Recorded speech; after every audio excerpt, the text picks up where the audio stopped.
the United States has arrested people like Chinese people in the United States for operating secret police station in the States, and I can't confirm that there is a secret police station here in the UK, but I do believe that there is. But I think there is a misunderstanding of what secret police station means. It doesn't mean that there is a room where there is a sign called Chinese secret police station. Chinese secret police station, to my definition, is that a group of people who act on behalf of the Chinese Communist Party, who monitor activists and, to survey on them, to get information from them, and to threaten them when necessary, or threaten their family members in Hong Kong or China when necessary. And, this could be in a lot of form, and they could be, Chinese students, a group of Chinese students who really want to, show their love of the to the party, and they, do something that benefits the party here in the UK, and therefore when they go back to China, they could get some sort of position, benefits, reward, etc. Hello, I'm Philip Ingram, and in the latest of our series where we're talking to the winners of the Magnitsky Awards, the awards that began in 2015 as a way to recognise brave journalists, politicians, activists in the field of human rights, we're chatting to Khloe Chung. Now, Khloe is a young Hong Kong-born pro-democracy activist who's become a potent symbol of transnational repression. As a teenager, she joined the 2019 Hong Kong protest movement before leaving for the UK in around 2020. And she now holds a role as public affairs and advocacy junior manager at the Committee for Freedom in the Hong Kong Foundation. Khloe is one of the youngest figures to be publicly targeted by Hong Kong's security apparatus.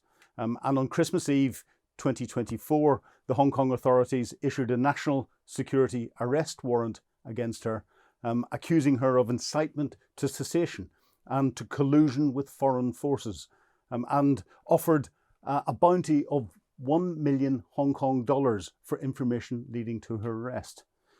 She has used her prominence to testify before the UK Parliament on transnational repression, and warning that her case and the threats of surveillance and potential extrajudicial capture that she has faced is a critical test for Western governments, and a critical test for the free speech and for human rights. Khloe, welcome to Times Radio. Thanks for having me. So Khloe, China's status with the UK is debated almost weekly in the UK press. There's a lot of talk about the threat that there is to the UK and elsewhere from China. How much of it is a threat in reality? Well, I think, of course, China is a threat, and that is why I am here in the UK. And it is not just a threat to people of Hong Kong, it's also a threat to British people and to everyone around the world who believe in democracy and liberty, because they have been trying to change the world order. They have been trying to promote their agenda, their ideology, and Chinese democracy, Chinese style freedom, which is a completely different freedom and democracy that we knew about. And I think they have been infiltrating the United Kingdom. They have been influencing policymakers in United Kingdom, and at the interest of the Chinese Communist Party. And I think the biggest reason is that they believe that Chinese Communist Party believe in what the UK has been believing. The British values, democracy, etc. is completely different. And, they have been trying to make UK become China. And I think that's why it is a huge threat. So you talk about the Chinese state infiltrating the UK. Give us a flavour for how you think they are infiltrating the UK. Well, I think they have been using a lot of tactics to influence and infiltrate the United Kingdom, including they have been using the United Front in the UK. And it is kind of difficult to explain, what the United Front is, because it can appear in a lot of form, in a lot of way. And, put it in a simple way is that, a group of people or organization, they try to act on behalf of the Chinese Communist Party and, serve their interests in the United Kingdom. And I think, they are pretty dangerous, because it's hard to recognize, who are the United Friends and who are acting on behalf of the Chinese Communist Party, or are they acting on behalf of themselves. And, I think how the United Kingdom has been accepting a lot of investment from, the Chinese state-owned company and, Chinese sanctioned company by the United States or by the European country. I think it's dangerous for the United Kingdom of not awareing how CCP has been trying to use their tactics in the UK. So you've come from Hong Kong to the UK, and you've done that because of the threat that's been put out against you. And of course, there's now this Chinese arrest warrant and that bounty on your head. Give us an understanding of how you've come to get here. What happened in Hong Kong? What's happened to you? What were the threats that made you decide that you needed to move to the other part of another part of the world, to the Northern Hemisphere? And how much of a threat do you feel under here? So basically, in 2019, there were 2 million Hong Kongers, and I'm one of them, who stepped out on the street to protest against the extradition treaty that the Hong Kong authorities tried to, implement in Hong Kong. And because of what happened before, including, the Tiananmen massacre, and we saw what happened in China, we knew that there isn't any rule of law in China. And therefore, as a Hong Konger who believe in democracy, who, believe in rule of law, and our freedom that are protected under the Sino-British Joint Declaration, we believe that it would be dangerous for people of Hong Kong if the Hong Kong authorities allowed Hong Kongers or suspect that are from Hong Kong to be able to send to China for trial, because we knew that they would use that as a tool to send political dissidents back to China. And therefore, we stepped out on the street and we protest against this law.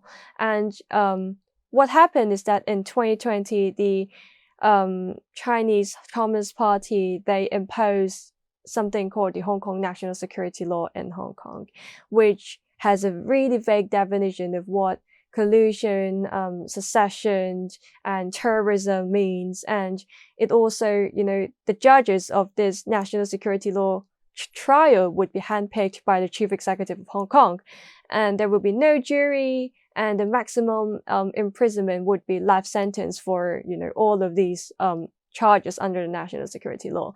And as someone who spoke out for against injustice, and for someone who, as myself, I can't really control myself. When I see injustice, I would decide to speak out. And I believe that a lot of Hong Kongers are exactly the same. And therefore, I decided to, leave Hong Kong, because I feel that, I can't stay in a place where the national security law would be implemented in that way. And, I wasn't really at risk when I leave Hong Kong, because I was just a student. I was just, 14 years old when I first participated in the protest. And, I remember how irritating, tear gases is. They shoot rubber bullets at us as we are peaceful protesters who don't have anything on our hand. And, I've been running around the street. I was scared. I don't know where to go. It was really chaotic. And, my name was marked by the police for one time, but I don't think I'm actually in any risk, because I wasn't a politician. I wasn't a public figure at that moment. So I just feel like I don't want to live with national security law. So I decided to, came to the UK. And, after that, I moved to the UK in late 2020, and I did my, GCSE and A-level here in the UK. And I decided to take a gap year because I don't have enough, funding to study in UK universities as an international student, because it's really expensive. And therefore, I decided to, do more activism for the people of Hong Kong, because people like my friend who is the same age as me are still in prison in Hong Kong. And I feel like, a lot of people might have choose to, go to travel or, work in different, company when to get some work experience during gap year. But I decided to, do more activism for Hong Kong and speak for the people who can't speak up for themselves. And, unfortunately, because of that, I got a bounty last year on Christmas Eve, and it has nothing to do with what I've done in Hong Kong. It's only for what I've done in the UK. So they put a bounty and an arrest warrant on me because of what I've done in the UK. So the bounty's been put on you because you've been accused of incitement to secession, and you say secession is not well defined in the new Hong Kong security laws. What do you think it is with you that the Hong Kong state has described you as secessionist, and what does it feel like to have a bounty of $1 million Hong Kong dollars on your head? Well, they charged me with colluding with foreign forces, which is, in my definition, or in their definition, which is speaking to politicians and journalists, like what I'm doing here, which is colluding with foreign forces. And they also said that I'm inciting secession because of my social media posts and my speeches, which, I talk about how the Chinese Communist Party have been, infiltrating in, has been ruining Hong Kong's democracy, has been ruining one country, two system. And, I talk about the difference between Hong Kong and China, which Hong Kong was supposed to have rule of law, high degree of autonomy, and which is guaranteed under the Sino-British Joint Declaration. And I think that to the Chinese Communist Party, it means that it's inciting secession. Mm-hmm. And, it's terrifying to have a 1 million Hong Kong dollar bounty on my head, because it means that I am now a target of the government, of the Chinese government, and it encouraged people to spy on me, to gather information about me, and to kidnap me to embassies in the UK. Because, what it means is that if anyone kidnapped me to the embassy right now in the UK, whoever that person is, we get a 1 million Hong Kong dollar as a reward, which is equivalent to £100,000, which is a huge amount of money that could change a lot of people's lives. And, if someone actually, came close to me and tried to harm me because of that bounty, I would never be able to identify if they are Chinese patriots, if they are local people who want that sort of money, or if they are actually spies that act on behalf and get directed by the Chinese Communist Party. And I think, it's dangerous, and it makes me, really suspicious. I have to look over my shoulder when I walk on the street to make sure that, no one is following me, so they won't know my home address. I need to avoid appearing at the same place at the same time to avoid any patterns in my life, so they won't know about, where I am and where to wait for me. I have to be really cautious when I meet new people, because I don't know if they are spy that wants to gather my information or if they genuinely want to be my friend. So it kind of changed my life. I have been, quite scared at the beginning, but at the same time, I also believe that it's an honor, because it proves that I'm doing the right thing, and therefore they targeted me and they are afraid of me, they're scared of me because I'm telling the truth and I'm saying the right thing that they don't want the world to understand, or they don't want the world to know.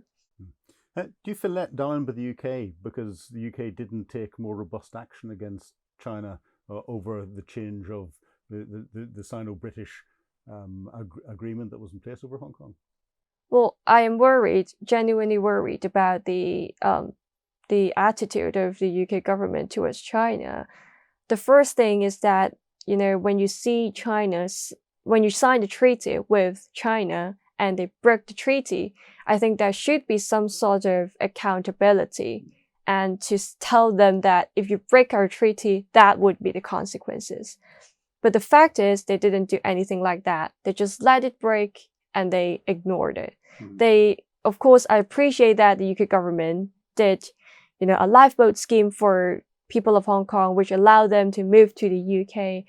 But at the same time, I think the UK government is not doing well to protect our safety here in the UK, even if they allowed us to, came to the UK. It kind of feel like it's a done job after they have allowed us to came to the UK. They didn't take care of our safety. They don't understand how the long arm of the Chinese Communist Party actually still try to limit and to threaten people who speak out, against the government in the UK. They try to threaten people like myself. They put a bounty on my head. They send letters to activists, neighbors, and encourage them to kidnap, us to the embassy.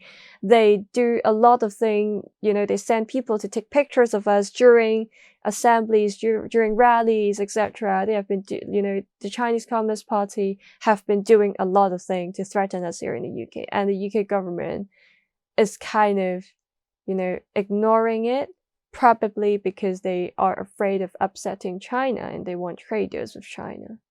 Well, two things come into that. One, the new Chinese embassy, super embassy in London. We'll come on to that in a moment. But there's been an awful lot of reporting over the last 18 months or so about Chinese police stations across the UK. Do they exist, and are they a threat? Well, as far as I knew, the United States has arrested people, like Chinese people in the United States for, operating secret police station in the States. And I can't confirm that there is a, secret police station here in the UK, but I do believe that there is. But, I think there is a misunderstanding of what secret police station means. It doesn't mean that there is a room where there is a sign called Chinese Secret Police Station. Chinese Secret Police Station, to my definition, is that a group of people who act on behalf of the Chinese Communist Party, who monitor activists and, to survey on them, to get information from them, and to threaten them when necessary, or threaten their family members in Hong Kong or China when necessary. And, this could be in a lot of form, and they could be, Chinese students, a group of Chinese students who really want to, show their love of the to the party, and they, do something that benefits the party here in the UK, and therefore when they go back to China, they could get some sort of position, benefits, reward, etc. And there also could be, Chinese restaurant, that they could use Chinese restaurant as a base to, gather information, and you would never knew that they are police state, like secret police station. And I think that, to me, secret police station exists, and it's hard to find proof, and therefore I think the United States has done well in this situation to identify secret police station and arrest people who are related to the operation. But I think the UK government should work harder to find out and to identify who these people are. No, here's where I'm going to stick my former senior intelligence officer's hat on. You described the secret police stations exceptionally well, and how they are disguised amongst communities, because they don't have Chinese police officers in there. They're using the local communities, local diaspora. But with local communities, you mentioned students several times. We've got an awful lot of Chinese students across our embassy, across our universities in the UK, and an awful lot of individuals from China that go from our universities into our manufacturing industries and everything else. What degree of control, if any, does the Chinese state have over people who are coming into universities in the UK and staying here as part of the diaspora? Well, I would say that the Chinese Communist Party would have almost 90% or more control of, Chinese students that are studying here in the UK. In China, you need to get permission to, of course, to study abroad. And if you are just an ordinary citizen, it's hard for you to get that sort of permission unless you're really good at study.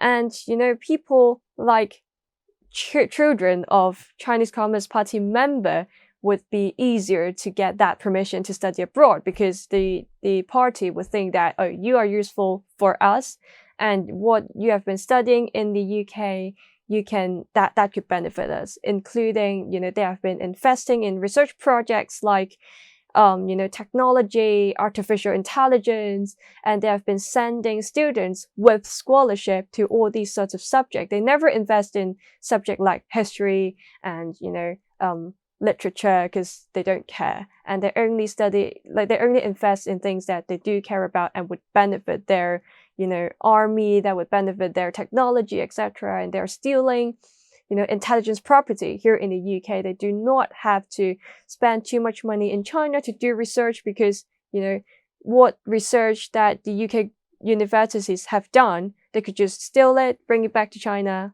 and that's it. And therefore, I think Chinese students are a huge part of tool that the Chinese Communist Party is using to benefit their own system. And you're coordinating all of this, and again, this is in the press at the moment. The UK government has just delayed its decision on the Chinese super embassy in London. How much of a threat do you think that is? Do you think that is something that would be used to coordinate and control the Chinese students, the Chinese individuals that are working across industry and all the rest of it across UK, or are we over exaggerating the threat? Well, I think the Chinese mega embassy would be a threat, a real threat, if it's built. For Chinese students, I think what controlling or what has been contacting Chinese students for their information is the Confucius Institute, and people on WeChat, on or the Chinese business council in different districts. But I think the mega embassy, it's a completely another level of threat. The first thing, it's a safety threat of activists and local residents, etc. And if this embassy is built, I think it would be a huge spy hub. It will allow more spaces, more resources, and more people with diplomatic immunities, privilege to act on whatever they want. Because there was an example that a Hong Kong protester that was dragged into Manchester consulate by the consulate general few years ago, and they didn't get any consequences, and he just went back to China. And the problem is that if you allowed them to build a huge embassy like that, it would mean that they could have a huge space to operate surveillance work like that, and people like myself would be at huge risk. And there are also other concerns that has been mentioned, including there are sensitive data cables underneath the roaming cord, and intelligence service has warned it. The United States has raised concern. The Dutch government has raised concern.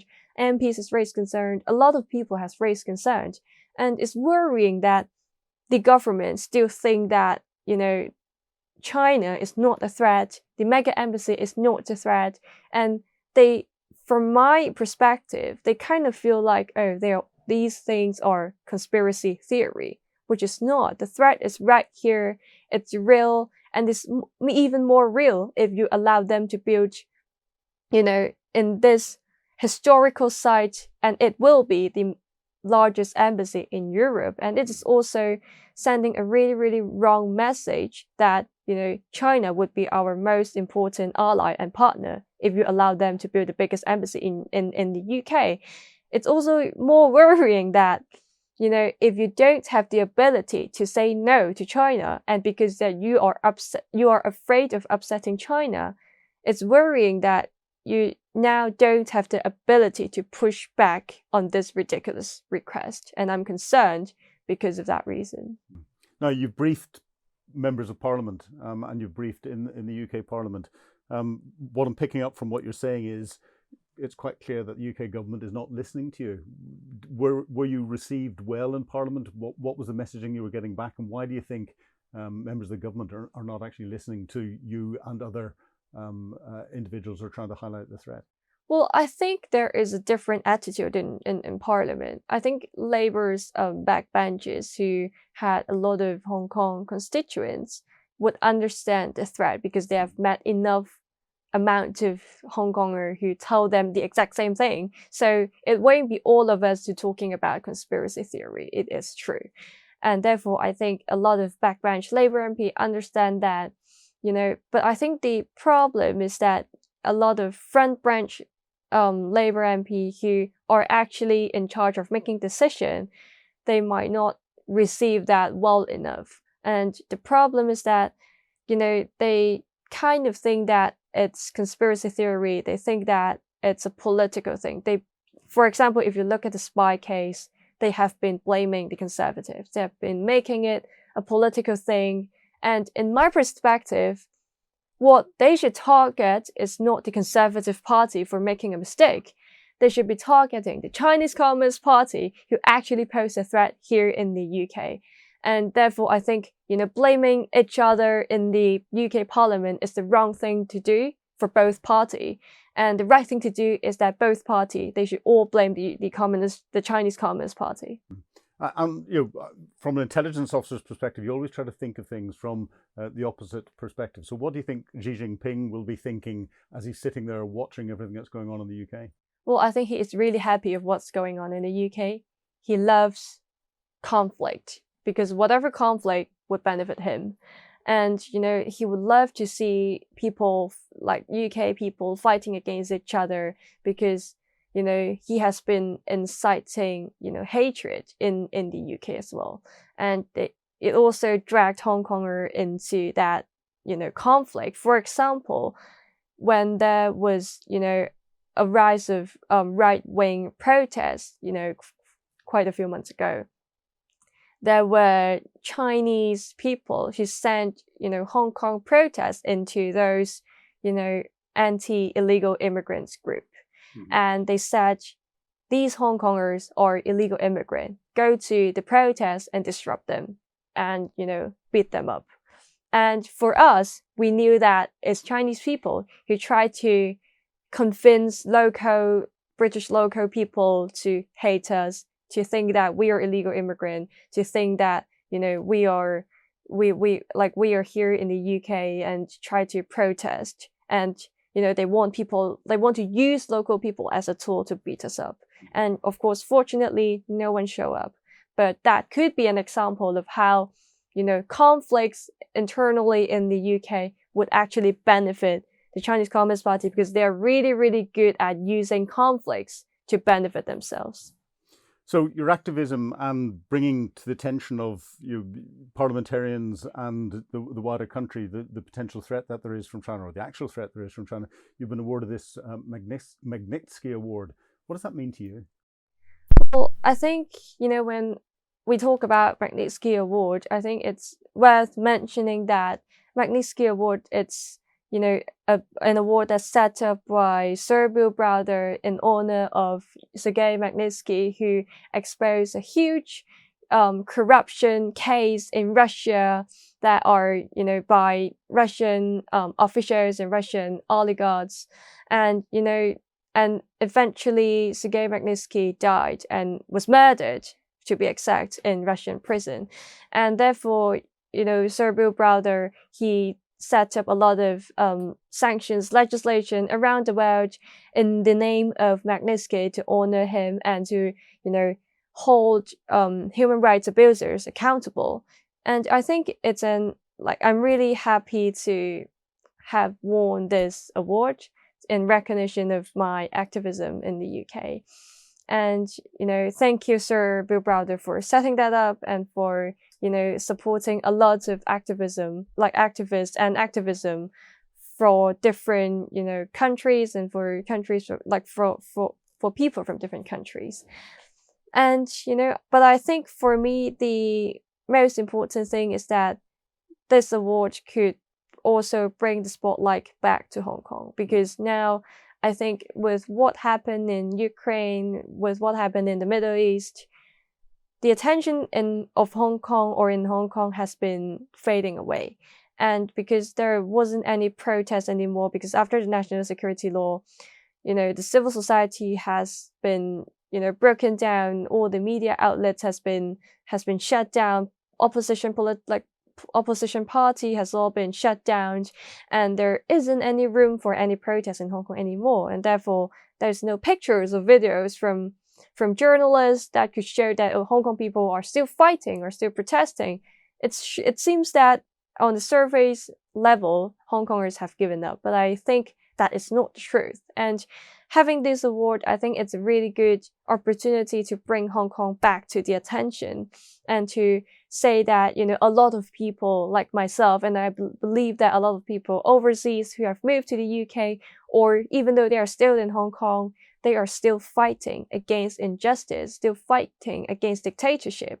And, it's really good and important to have that sort of award to honor the courages and, to honor the work that we have been doing, because it's not easy. It's not easy to be threatened, to be worried every day for what we believe and what is not a crime in the UK.